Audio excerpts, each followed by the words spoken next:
아멘. 사울이 지금 다윗에게 어떤 행동을 하고 있는지, 그리고 사울이 다윗을 어떻게 여기고 있는지. 일단 사울은 좋아할 수밖에 없는 상태인 거예요. 기본적으로 사울이 바라보는 다윗은 눈밖에 나는 것이 하나도 없는 것이 정상인 거예요.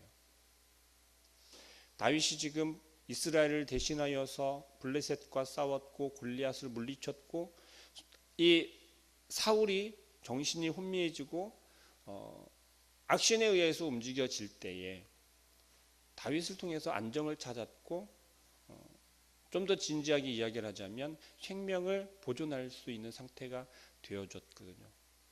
그러함에도 불구하고 사울은 다윗을 미워하기 시작합니다. 다윗을 저주하기 시작하죠. 다윗은 지금 어떠한 특별한 행동이나 미움을 사지 아니하고 사울을 통해서 지금 생명의 위협을 받기 시작합니다.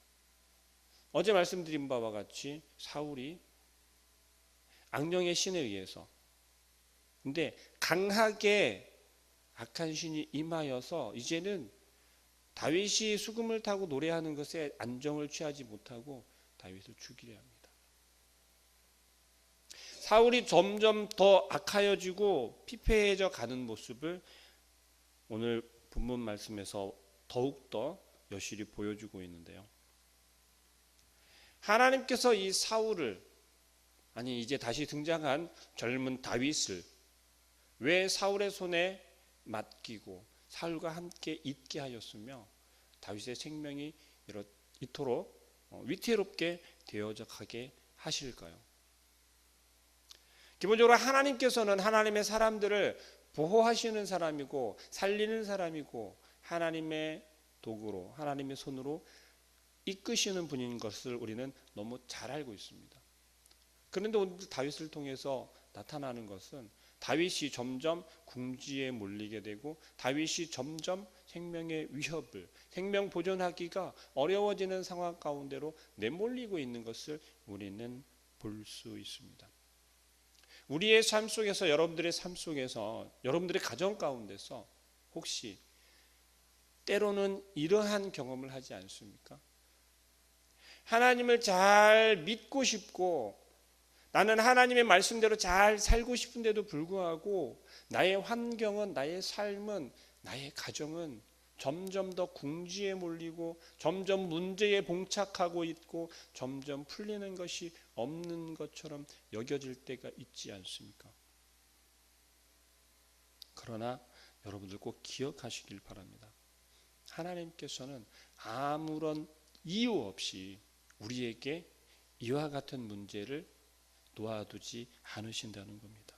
하나님께서 행하시는 것은, 하나님께서 우리에게 나타내 주시고 우리에게 허락하시는 것은 하나도 이유가 없는 것이 없다는 것입니다. 오늘 다윗은 지금 사울에게 아무런 이유 없이, 특별한 이유를 설명듣지 아니한 채 지금 죽음의 전장으로 내몰리게 되는 상황입니다. 우리가 함께 읽었던 본문 말씀 17절 말씀을 보시면 이렇게 이야기합니다. 사울이 다윗에게 이르되 내 맏딸 메랍을 내게 아내로 주리니. 이것은 너무나도 합당한 보상이었어요. 어떤 보상입니까? 이미 블레셋과의 전쟁, 골리앗을 물리쳐야 하는 그 상황 가운데서 아무도 나서지 않는 이스라엘 장군들에게, 이스라엘 군사들에게 내놓았던 보상이었어요. 저 골리앗을 물리치면 내 맏딸을, 나에게 딸이 있는데 내 사위로 삼겠노라고 사울이 공공연하게 공포하였었던 것이에요. 그런데 이제 와서 사울은 다윗에게 인심 쓰는 것처럼 내 맏딸을 이제 너에게 주겠노라고 이야기를 하는 거예요. 그런데 이유가 그 보상에 대한 것으로 지금 이 맏딸을 주려고 하는 게 아니라는 거죠. 그것이 지금 사울의 문제라는 것입니다. 사울은 이 다윗이 전념을 다하여서 사울에게 충성하고 있고 이스라엘에게 충성하고 있는 것을, 열심을 내고 있는 것을 이 사울은 악용하기 시작합니다. 아니, 좀 더 이야기를 하자면 이 사울은 자기가 직접 다윗을 죽이지 아니하고도 다윗을 죽일 수 있는 방법을 찾아낸 거였어요. 악한 영이, 악한 마음이, 미워하는 마음이 이 사울의 마음 가운데 가득가득 차고 넘쳐나다 보니까 이러한 생각까지 하게 되었다라는 것입니다. 여러분들, 우리는 믿음 생활을 잘 한다라고, 나는 하나님을 잘 믿는다라고 열심으로 믿고 있다라고 여기지만, 혹시 여러분들의 믿음의 모습이, 여러분들의 신앙의 모습이 함께 예배하고 함께 주님을 향하여서 주의 일을 함께 감당한다라고 하는 동역자들, 이 공동체 안에서 혹시 이러한 모습이 나타나지는 않으십니까? 함께 예배하자라고, 함께 하나님의 말씀대로 나아가자라고, 열심을 내어보자라고 말하면서도 한편으로는 내가 좀 더 높아져야 하고, 내가 좀 더 드러나야 하고, 나의 하나님 앞에서 이 열심이 가리워지는 것을 시기하거나 질투하거나 미워하는 마음이 혹시 생기지 않으십니까? 이 사울의 마음 가운데는 이 미움과 시기와 질투가, 또 두려움이 너무 차 있었던 거예요. 그리고서는 머릿속에 든 이 사울의 생각과 지혜는 다윗을 자기 자신이 죽이지 않아도 죽일 수 있는 그 상황으로 내몰기 시작한다는 것이었죠. 맏딸을 주겠노라고 한 그 이야기도 다른 게 아니었어요.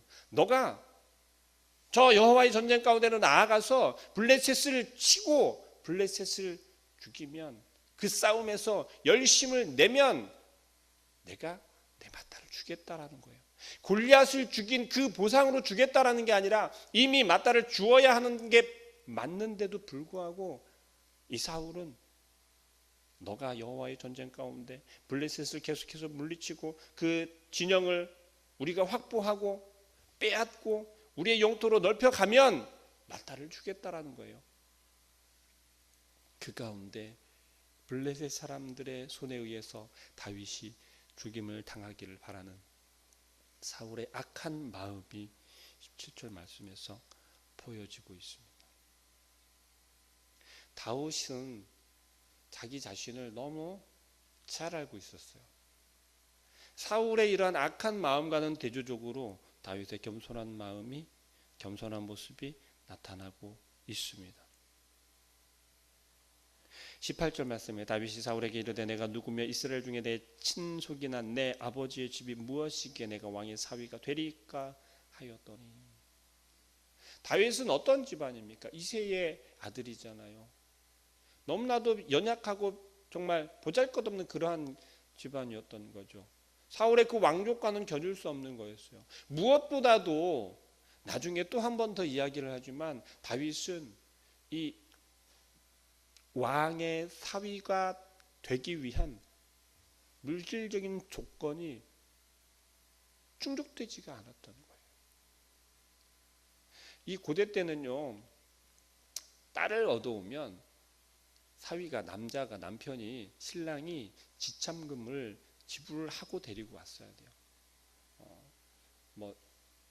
가까운 중국에서도 그렇고 우리나라에서도 왜 그랬었잖아요. 조선시대나 좀 옛날에는 이렇게 소 한 마리씩 끌고 가고 그랬잖아요. 이때도 마찬가지였대요. 그런데 한번 생각을 해보시죠. 평민들이 결혼을 할 때도 그런 소 한 마리를 끌고 간다든지, 아니면은 은을 얼만큼, 보석을 얼만큼 그렇게 해 가야 했는데 왕족의 사위가 되는 거였어요. 왕족의 사위가 돼야 하는 그러한 상황이면 그냥 상식적으로 생각을 해봐도 내가 우리 집안을 다 거덜내서 다 팔고 그걸 가지고 가도 될까 말까 할 정도였던 거죠. 다윗은 이 사울이 생각하는 것처럼 그런 복잡한 그런 생각을 할 겨를도 없었어요. 그저 나는 연약한 자였고 우리 집안은 너무나도 가난한 집안이고 내가 감히 어떻게 왕의 사위가 될 수 있겠냐라는 거였어요. 그러면서 이야기를 하는 것이 내가 누구예요? 내가 누구냐라는 거예요. 내가 누구며 내 가족이, 내 친속이, 내 아버지가, 우리의 가문이 어떤 가문인데 감히 내가 왕의 사위가 되겠습니까? 천부당 만부당합니다 라는 말이었어요. 이게 왕으로서 화를 낼 만한 일인가요? 사울이 얼마나 지금 바닥까지 내려가 있고 얼마나 다윗을 미워하고 있는지가 바로 20절 말씀에서 19절 20절 말씀에서 나타나요. 이 맏딸 메랍을 다윗에게 주겠노라고 말하고 어느 정도 기다리고 아니야 너가 준비한 시기를 줄게 아니면 너가 그렇게 하지 않아도 돼 라는 설명을 하거나 메랍을 정말 다윗에게 주려고 하는 마음이 하나도 없다라는 거예요. 그 이야기를 한 그 시기에 다윗이 대답을 하니까 다른 사람에게 아내를 시집을 보내버린다는 것입니다.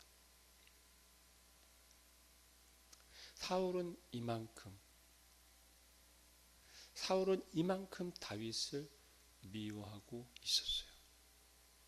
그리고 그 마음 가운데는 전혀 이 다윗을 용서해 주거나 사울의 입장에서 용서해 주거나 살려주거나 하고 싶은 마음이 단 한순간도 없다라는 것을 바로 이어서 이야기하고 있습니다. 사울에게는 딸이 둘이 있었어요. 메랍과 미갈이라고 하는 딸이 있었는데요. 첫째 딸은 지금 이렇게 시집을 보냈잖아요. 그런데 이 사울에게 들려오는 소리가 두 번째 딸 미갈이 다윗을 좋게 여긴다라는 거였어요. 정상적인 부모라면, 정상적인 사울이었다면, 자, 둘째 딸 미갈이 다윗을 좋아한다라는 말을 들으면 어떤 생각을 먼저 하시겠습니까?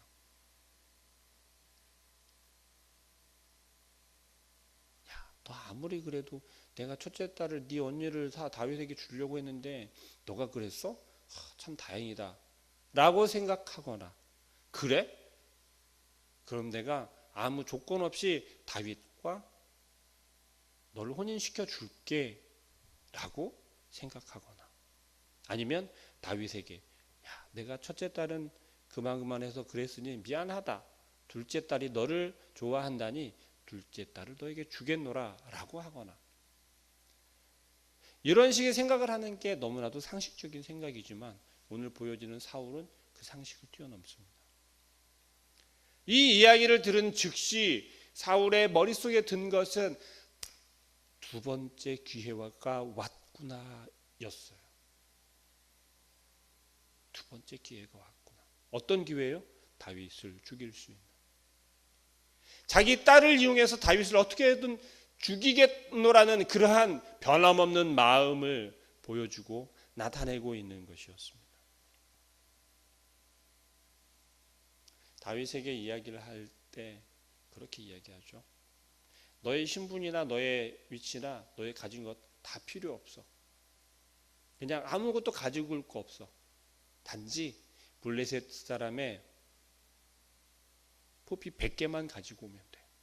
싸우는 군인으로서 다윗은 지금 한참 잘 싸우고 있을 때 아닙니까? 다윗은 생각했습니다. 내가 그 정도는 할 수 있지. 내가 자신 있지. 왜요? 다윗은 지금 누구와 함께 전쟁을 하고 있습니까? 여호와 하나님과 하고 있잖아요. 하나님의 적군인 블레셋을 여호와 하나님과 함께 여호와 하나님의 의지에서 나아가 전쟁을 치르고 있는 거였어요. 그런 다윗에게 블레셋 군대의 블레셋 사람의 포피 100개 정도는 문제도 아니었어요. 사울은 지금 아직까지도 여전히 무엇을 착각하고 있습니까? 다윗이 여호와 하나님과 함께하고 있고 다윗을 통해서 여호와 하나님이 그 전쟁 가운데 임하고 계시다라는 것을 아직까지도 깨닫지 못하고 있는 거예요. 정말 다윗과 함께하고 있는 그 여호와 하나님을 보지 못하고 있었던 거였어요. 말은 그렇게 하죠. 여호와 하나님께서 다윗과 함께하는 것을 사울이 바라보고 있는 것으로 이야기는 하고 있습니다. 그러나 보고 있다라고 해서 그게 정말 보고 있는 것일까요? 느끼고 있다라고 해서 그게 정말 느끼고 있는 걸까요? 우리가 주님 앞에 나와서 예배하고 있다라고 해서 정말 우리들의 마음을 다해서 하나님을 생각하고 여호와 하나님께 내가 예배합니다, 예배 드립니다, 받아 주옵소서 라고 예배 드리고 있을까요? 사울은 지금 다윗에게 네가 여호와 하나님과 함께하고 있지만 너 블레셋 군대한테 그만큼은 안 돼 라는 마음이 있는 거예요. 사울은 다윗과 함께하고 있는 여호와 하나님까지도 연약하게 바라보고 있는 것이고 블레셋 사람들에게 안 된다라고 여호와 하나님의 능력을, 여호와 하나님의 힘을 사울은 간과하고 있고 무시하고 있었던 거예요. 우리는 예배하는 사람입니다. 누구를 예배합니까? 하나님을 예배하는 사람들이에요. 우리는 누굴 믿습니까? 예수 그리스도를 믿는 사람들이에요. 우리의 삶은 누구에게 맡겨져 있습니까? 바로 하나님한테 맡겨져 있잖아요. 우리의 되고 안 되고가 누구에게 결정권이 있습니까? 내가 살아가고 있고 나의 삶이니까 우리에게 그 결정권이 있는 것인가요? 그렇지 않잖아요. 우리는 그것을 인정할 수 있어야 하겠습니다. 오늘 사울은요, 다윗을 결국은 사울 자기 자신의 잘못된 생각과 잘못된 방법과 여호와 하나님을 끝까지 바라보지 못하는 모습으로 나타내고 있어요. 다윗은 어떻게 행합니까? 100개가 문제가 안 된다 그랬잖아요. 사울이 이야기하는 그 시일 전에 2배에 달하는 200개를 가지고 와요. 사울은 어떤 마음일까요? 여러분들 그런 생각하지 않으십니까? 같은 공동체 안에 있으면서도 무언가를 함께 하고 있으면서도 미워하는 마음에, 시기하는 마음에 정말 잘 되라고 응원을 하는 게 아니라 겉으로는 잘 되라고 응원을 하면서도 속으로는 이렇게 이야기하고 있을 때가 있지 않습니까?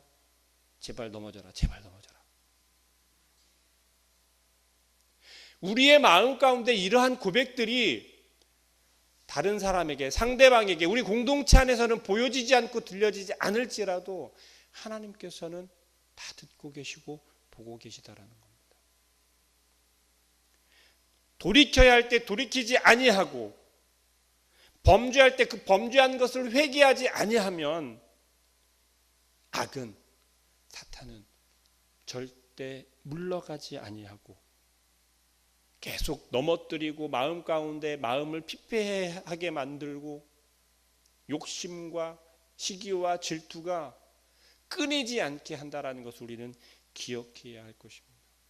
결국 내가 죽게 되는 것이고 내가 사망에 이르게 된다는 것을 우리는 반드시 기억하셔야겠습니다. 그래서 사울이 온전히 보아야 할 것을 보지 못하고 회개해야 할 것을, 놓아야 할 것을 놓지 못하는 것처럼 오늘 하루의 삶 속에서도 내가 자꾸만 높아지려 하는 것은 무엇인지, 붙잡고 놓지 못하는 것은 무엇인지, 온전히 고백하지 못하고 내 마음을 속이는 것은 무엇인지, 내 마음 가운데 시기와 질투와 미움이 자리 잡고 있는 그 원인은 무엇인지를 고민하고 하나님께 맡겨서 하나님이 나와 동행하면 나도 지혜로운 자가 될 수 있고 오늘 하루가 하나님과 동행하는 하루가 될 수 있음을 깨닫는 우리 모든 성도님들 되기를 소망합니다. 기도하겠습니다. 사랑하는 하나님, 하나님께서 오늘 우리에게 허락하여 주시고 오늘 하루가 하나님의 귀한 계획과 또한 크신 일들 가운데 우리를 이끄시고 우리가 오늘 하루도 감당할 수 있게 하시는 줄을 믿습니다. 우리 마음 가운데 시기하는 마음, 질투하는 마음이 있습니까? 우리가 혹은 우리의 마음 가운데 악한 생각을 하며 사랑하여야 하지만 사랑하지 못하고 그 사랑을 미움으로 그래서 죽음으로 몰고 가는 그러한 악한 마음은 없는지 주님 앞에 고백하게 하시고 되돌아볼 수 있게 하여 주시며, 오늘 우리에게 허락한 시간들 속에서, 오늘 하루의 삶 속에서 나는 온전히 내어놓고 아버지 하나님을 온전히 바라보며 사울과 같이 어리석은 생각을 하는 것이 아니라, 온전히 바라보지 못하고 그 마음 가운데 악한 마음을 품는 것이 아니라, 다윗과 같이 어떠한 상황 가운데도, 환경 가운데서도 여호와 하나님을 신뢰하고 하나님께서 동행하시며 오직 주님의 능력을 인하여서 살아갈 수 있음을 고백하는, 그리고 또한 승리하는 삶을 살 수 있도록 주님 역사하여 주옵소서. 예수 그리스도의 이름으로 기도합니다. 아멘. 하늘에 계신 우리 아버지여, 이름이 거룩히 여김을 받으시오며 나라의 마음이시며 뜻이 하늘에서 이루는 것 같이 땅에서도 이루어지이다. 오늘날 우리에게 일용할 양식을 주옵시고, 우리가 우리에게 죄 지은 자를 사하여 준 것 같이 우리 죄를 사하여 주옵시고, 우리를 시험에 들게 하지 마옵시고 다만 악에서 구하옵소서. 대개 나라와 권세와 영광이 아버지께 영원히 있사옵나이다.